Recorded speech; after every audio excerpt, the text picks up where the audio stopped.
आंध्र प्रदेश के तिरुपति मंदिर में मिलने वाले प्रसाद के लड्डुओं को लेकर विवाद बढ़ता जा रहा है। हाल ही में सीएम चंद्रबाबू नायडू ने दावा किया था कि जगनमोहन रेड्डी सरकार के दौरान तिरुपति मंदिर के लड्डुओं में जानवरों की चर्बी मिलाई जाती थी। इसको लेकर टीडीपी ने एक लैब रिपोर्ट भी पेश की। इसमें घी के नमूनों में पशु की चर्बी और मछली के तेल की मौजूदगी की पुष्टि की बात कही गई है। यह रिपोर्ट जुलाई 2024 की है। पूरा मामला अब सुप्रीम कोर्ट पहुंच चुका है, जिसकी सुनवाई 25 सितंबर को होगी। आज इस पूरे विवाद का विश्लेषण करेंगे और जानेंगे अगर प्रसाद में चर्बी मिलने की बात सही है तो भक्तों की आस्था के साथ यह कितना बड़ा खिलवाड़ है। इसके साथ साथ अब चर्चा इस बात की भी हो रही है कि क्या इस तरह से मंदिर सियासत की भेंट चढ़ने चाहिए।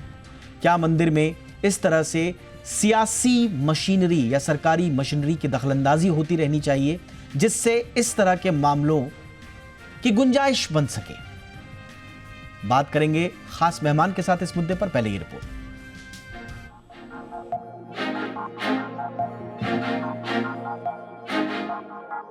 धर्म स्थल श्रद्धा और शुद्धता की गारंटी होते हैं। ईश्वर की आराधना में श्रद्धा जरूरी है और भक्तों को मिलने वाले प्रसाद की शुद्धता।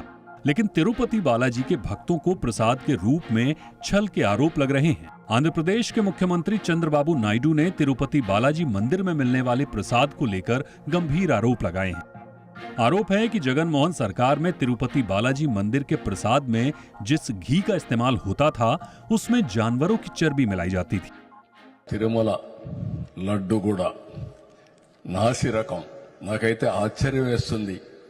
ఎన్ని కంప్లైంట్ చేసినా కడాన వెంకటేశ్వర స్వామి పవిత్రతను దెబ్బతీశారు. ఎన్నోసార్లు చెప్పాం. అక్కడ ఎంత దుర్మార్గంగా ప్రయత్నం చేశారంటే అంత దుర్మార్గంగా ప్రవర్తించారు. इस मामले को लेकर टीडीपी के प्रवक्ता अनम वेंकट रमन्ना रेड्डी ने एक प्रेस कॉन्फ्रेंस की, जहां उन्होंने एक लैब रिपोर्ट पेश की, जिसका सैंपल 9 जुलाई 2024 को भेजा गया था और लैब ने 17 जुलाई को अपनी रिपोर्ट सौंपी थी। टीडीपी की तरफ से जारी लैब टेस्ट की रिपोर्ट में यह बताया गया है कि प्रसाद में soybean, sunflower, olive, rapeseed, linseed, गेहूं बीज, मक्का बीज, कपास बीज, मछली का तेल, नारियल, palm kernel fat, palm oil, beef tallow, Lord यानी सुअर की चर्बी है। लड्डू बनाने के लिए हाथों का घी में डूबा रहना जरूरी है, इसलिए घी का ज्यादा इस्तेमाल होता है। आरोप है कि सारा खेल यही हो। बता दें कि जगनमोहन रेड्डी की सरकार ने जुलाई 2023 में घी सप्लाई का ठेका 5 कंपनियों को दिया था, जिसके बाद से इन कंपनियों के घी से ही लड्डू बन रहे थे। अब इसी में जानवर की चर्बी मिली है। चंद्रबाबू नायडू ने कहा है जिस कंपनी से घी लिया जा रहा था उससे करार खत्म कर ब्लैकलिस्ट कर रहे हैं। मामले की जांच विजिलेंस को सौंप दी गई है। 1 साल पहले ही कंपनी को सप्लाई का टेंडर मिला था। फिलहाल ये पूरा मामला अब सुप्रीम कोर्ट पहुंच चुका है, जिसकी सुनवाई 25 सितंबर को होगी। हालांकि चंद्रबाबू नायडू के आरोपों को जगनमोहन की पार्टी YSRCP ने इसे राजनीतिक षड्यंत्र बताया। ब्यूरो रिपोर्ट, जी मीडिया। मेरे साथ इस वक्त खास मेहमान जुड़ चुके हैं। अश्विनी दुबे एडवोकेट हैं सुप्रीम कोर्ट के। अश्विनी जी, बहुत बहुत स्वागत है। अश्विनी जी, इस पे एक तरफ तो सियासत हो रही है इस पूरे मुद्दे पर, लेकिन मैं सियासत से अलग रखकर इस पे कानूनी पक्ष आपको कहां कहां नजर आ रहे हैं जो गौर करने लायक है हमारे दर्शकों के लिए?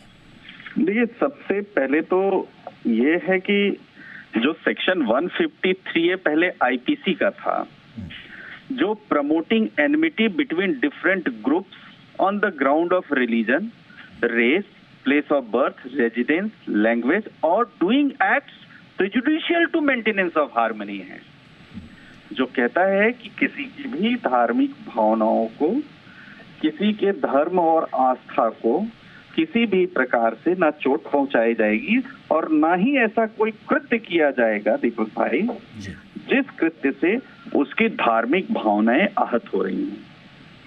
अब यहाँ पर रिपोर्ट भी है, चीफ मिनिस्टर के बयान भी हैं, पॉलिटिकल स्टेटमेंट्स भी हैं और प्रमाण भी हैं, जिनसे यह साबित हो गया है कि वहां पर प्रसाद में मिलावट करने का, और मिलावट कैसी, जो खास तौर से तिरुपति बालाजी में, जो कि हिंदू मंदिर है, हिंदू मंदिर में अगर आप देखेंगे तो इस तरह की माने खास तौर से प्रसाद में चर्बी, मछली का तेल, इन सब मिलाने की तो परमिशन ही, क्योंकि शुद्ध होता है वो। तो ये हो गया जो अभी पहले का इंडियन पीनल कोड था, और सेक्शन 196 उसी को कह दिया गया है जो भारतीय न्याय संहिता है। दूसरा अगर हम देखें तो दूसरा सेक्शन बनता है 295A। 295A उस इंडियन पीनल कोड का जो कहता है deliberate and malicious act intended to outrage religious feelings of any class by insulting its religion और रिलीजियस बिलीफ। यानी आप यहां भी देखिए दीपक भाई कि ये भी एक ऐसा अटेम्प्ट है जिस अटेम्प्ट में आप रिलीजियस फीलिंग्स को हर्ट कर रहे हैं, आउटरेज कर रहे हैं, इंसल्ट कर रहे हैं, बिलीफ को इंसल्ट कर रहे हैं। और वो 295 इंडियन पीनल कोड का 299 हो गया है भारतीय न्याय संहिता में। अगर आप यहाँ देखेंगे तो दोनों, चूंकि जो ऑफेंस कमिट हुआ ये कमिट हुआ जिस समय भारतीय न्याय संहिता प्रभाव में नहीं थी, भारतीय दंड संहिता प्रभाव में थी, तो उसके तहत तो ये दो धाराएं मुकम्मल बनती हैं। दूसरी सबसे बड़ी बात होती है कि इसी केस में अगर आप देखेंगे तो अगर चाहें तो एनएसए भी इसलिए लगाया जा सकता है क्योंकि आपने राष्ट्रीय सुरक्षा अधिनियम भी अगर आप देखें तो ताउग्र, क्योंकि इससे जो है आप लाखों लोगों की भावनाओं को नोइंगली डेलिबरेटली आहत कर रहे थे। तो भारतीय न्याय संहिता की धारा में भी आप देखेंगे 152, 192, 196, 298, 353 के तहत भी एफआईआर की जा सकती है, और इसमें जो भी लोग उस समय रिस्पॉन्सिबल हों उन सभी लोगों के ऊपर कार्यवाही हो सकती है। अब दूसरा सबसे बड़ा पहलू आता है, अगर आप इजाजत दे तो मैं इसमें बोलूं कि किसी हमारे देश के संविधान के मुताबिक किसी भी सेक्युलर गवर्नमेंट। अश्विनी जी आप लाइव जुड़ जाइए हमारे साथ। आप अभी रास्ते में थे इसलिए लाइव नहीं जुड़ पा रहे थे। मैं तब तक अपने दर्शकों को ये ब्रीफ कर दूं जो आपने कहा था। आप हमारे साथ लाइव जुड़िए, फिर इस चर्चा को आगे बढ़ाते हैं। तो कुल मिला के क्योंकि मामला कोर्ट में आ चुका है तो कोर्ट में अलग अलग पहलुओं पर जांच होगी, जिसमें जैसा अश्विनी ने कैटेगोरिकली बताया उसमें जो तमाम न्याय संहिता की जो स्थितियां हैं उनका अब विश्लेषण होगा, पुराने आधार पर होगा, नए आधार पर होगा, इनका अवलोकन किया जाएगा। और साथ ही साथ जैसा कि अश्विनी जी बता रहे हैं कि इसमें राष्ट्रीय सुरक्षा से जुड़े हुए कानून भी, इसमें एनएसए भी लगाया जा सकता है, क्योंकि इसमें तो आप स्वाभाविक रूप से अगर इतना बड़ा डेलिबरेटली ये कृत्य किया गया तो आप तो स्वाभाविक रूप से ऐसा प्रतीत होता है कि आप एक उन्माद की स्थिति में पैदा करना चाह रहे थे। इसलिए इसमें ब्रॉडर पर्सपेक्टिव्स हैं इस पूरे केस में, और केस सुप्रीम कोर्ट में जाने के बाद अब किस दिशा दशा में जाएगा ये देखना बड़ा दिलचस्प होगा। लेकिन सवाल ये है, अब इसमें दो पहलू बनते हैं। पहला जो कि अश्विनी जी से हम डिस्कस करेंगे आगे, पहला ये कि रिपोर्ट के आधार पर ये बात प्रतीत होती है कि मिलावट हो रही थी, और ये मिलावट सामान्य मिलावट नहीं थी। ये मिलावट जानो माल के नुकसान से ज़्यादा लोगों की जो आस्था का प्रश्न है उसको संबोधित करती हुई मिलावट है, उससे जुड़ी हुई मिलावट है। तो इसमें आरोपी कौन, और यदि ये आरोप सिद्ध कोर्ट में भी हो जाते हैं तो ये कौन कौन नपेंगे, सीधा सवाल ये है। अश्विनी जी हमारे साथ जुड़ चुके हैं। अश्विनी जी, इसमें आरोपी कौन कौन बनेंगे, किस किस को इसमें दायरे में लिया जाएगा? इसमें तत्कालीन सरकार के लोग, सरकारी मशीनरी, या फिर मंदिर से जुड़े हुए ट्रस्ट के लोग, कौन कौन इसके दायरे में आएंगे अश्विनी जी? देखिए, सरकार का कंट्रोल चूंकि उस मंदिर पर है, तो सबसे पहले तो जो उस मंदिर के एडमिनिस्ट्रेटर हैं, उस मंदिर के एडमिनिस्ट्रेटर की प्रथम दृष्टया जिम्मेदारी इसमें प्रतीत भी होती है और बनती है। तो सर्वप्रथम तो एडमिनिस्ट्रेटर के ऊपर कार्रवाई। उस एडमिनिस्ट्रेशन के बाद चूंकि वो सुओ मोटो डिसीजन, पहले से हजारों वर्षों से चली आ रही परंपरा, उसको तोड़ करके नई कंपनी को ऑर्डर देना बिना गुणवत्ता की जांच किए, और बिना ये जांच किए कि जो घी सप्लाई हो रहा वास्तव में घी है या उत्तम गुणवत्ता का है या घटिया क्वालिटी का है, उसके पैरामीटर्स क्या है, क्या वो हमारे टेस्ट को पास भी करता है जिस हिसाब से प्रसाद का वितरण हो रहा है, क्योंकि बड़े पवित्र लोग आते हैं। वो बिना जांच किए जो डायरेक्शन दिया, वो स्टेट गवर्नमेंट की मंशा के बिना किसी भी परिस्थिति में, खास तौर से इतने बड़े मंदिर में जहां डायरेक्ट कंट्रोल हो राज्य सरकार का, वहां नहीं हो सकता। तो राज्य सरकार के वो सभी अधिकारी और उस समय के तत्कालीन मंत्री। फिर एक जिम्मेदारी ये भी बनती है कि क्या वो फाइल पुटअप होकर के चीफ मिनिस्टर के टेबल के सामने से, क्योंकि प्रथम दृष्टया तो हेड उस प्रदेश के चीफ मिनिस्टर हैं। अगर कुछ ऐसा प्रतीत होता है तो कार्रवाई हो सकती है। लेकिन इन सब के पीछे ये हम लोग एक ऐसी बात प्रिजम्पशन में कर रहे हैं, लेकिन इस सब के पीछे पहले एक जांच यह होना जरूरी है कि उस जांच में कि किसको इसका नॉलेज था, क्योंकि एक दिन का ये ऑफेंस नहीं था, ये लगातार कंटिन्यूटी में चलते रहने वाली प्रक्रिया थी जो कई महीनों से चल रही थी, और कई महीनों से कितने श्रद्धालुओं को इस तरह से अपवित्र किया जा रहा था। तो ये ब्रॉड मुद्दा है जिसमें उस जगह, अच्छा दूसरी बात दीपक भाई, इतने बड़े मंदिर में जहां हजारों श्रद्धालु रोज आते हों, का वितरण नहीं कर सकता, उसको वितरण करने के लिए कम से कम सैकड़ों लोगों के एम्प्लॉयमेंट के साथ साथ उनकी जरूरत पड़ती है। उन लोगों में से किन किन ने उनको जाना, और उनकी जिम्मेदारी बनती थी ऑफेंस को रिपोर्ट करने की, बताने की, पुलिस को बताने की, कंज्यूमर अथॉरिटी, क्योंकि सिर्फ क्रिमिनल ऑफेंस तो है ही है, क्रिमिनल ऑफेंस के साथ साथ आप व्यक्ति के जो अपने पर्सनल राइट से, माने उसको उच्च गुणवत्ता का खाना खाने का, उच्च शुद्ध सात्विक शुद्ध तरीके से लेने का, वो उसको अधिकार है, उसका भी पालन नहीं कर रहे हैं आप। क्योंकि एक बात तो होगी रिलीजियस फीलिंग, दूसरी आप जो है जो स्टैंडर्ड प्रिस्क्राइब्ड जो हमारी कंट्री के नॉर्म्स हैं शुद्ध भोजन देने का या कोई चीज खाने की चीज वायलेशन कर रहे हैं।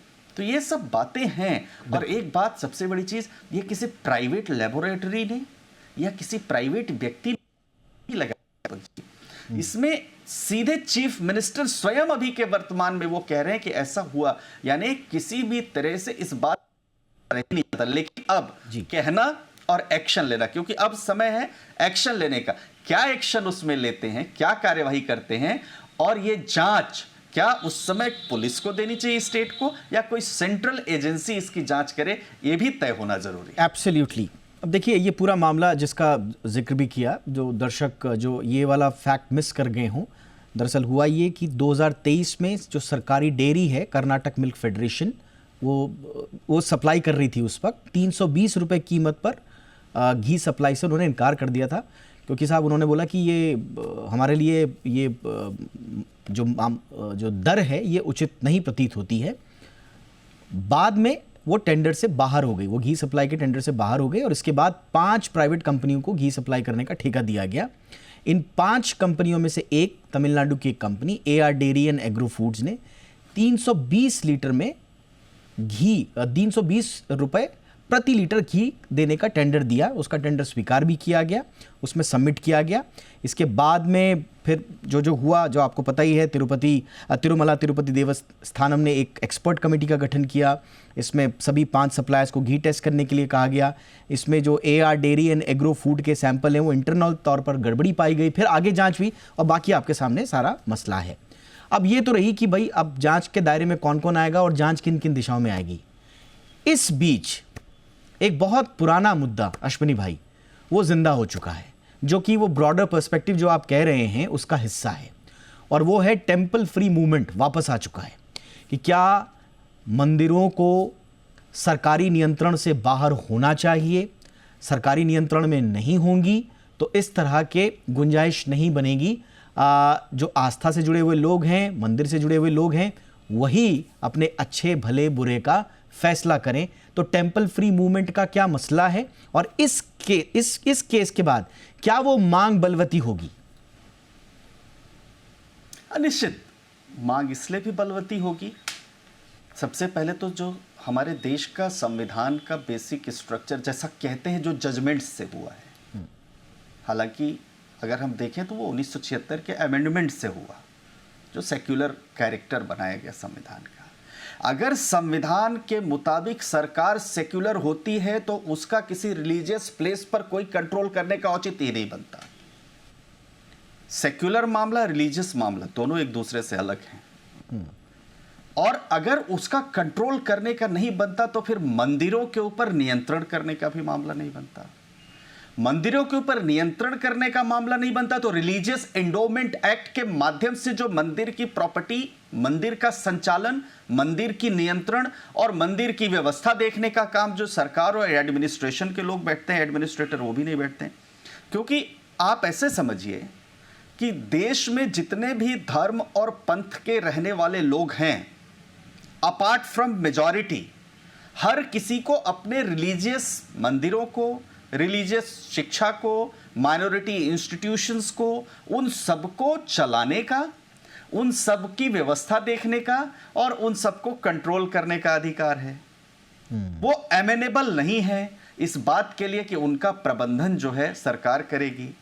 लेकिन मंदिरों के केस में तमाम देश में रिलीजियस एंडोमेंट्स के माध्यम से, चाहे आप हिमाचल प्रदेश के ज्वालामुखी मंदिर की बात कर लीजिए, चाहे आप बांके बिहारी मंदिर की बात कर लीजिए, चाहे आप तमिलनाडु के तमाम मंदिरों के मीनाक्षी टेम्पल की बात करिए, रामेश्वरम की बात करिए, अब चाहे नया विवाद आप तिरुपति जी की बात कर लीजिए, इन जगहों पर, और चाहे जम्मू श्राइन बोर्ड की वैष्णो देवी की बात कर लीजिए, इन सब जगहों पर सरकारों का नियंत्रण है।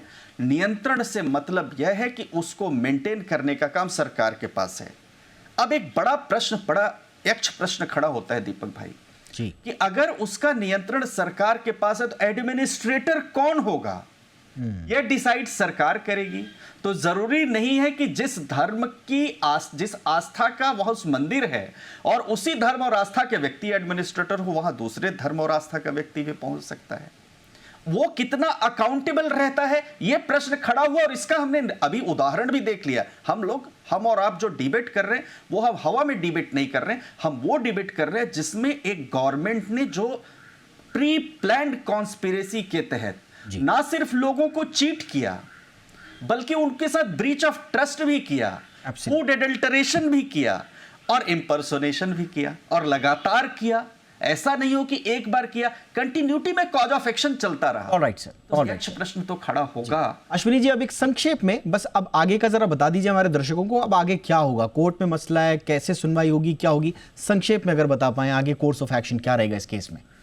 देखिए, मैं इसमें अगर एफआईआर दर्ज होती है, किसके ऊपर एफआईआर दर्ज होगी, उनका क्या रोल होगा, इस पर डिपेंड करेगा। और जांच निष्पक्ष होगी, कितने दिन में जांच रिपोर्ट आएगी, उस पर आगे की दिशा तय होगी। कोर्ट से आगे कैसे बढ़ेगा? लेकिन एफआईआर इसमें बनती है।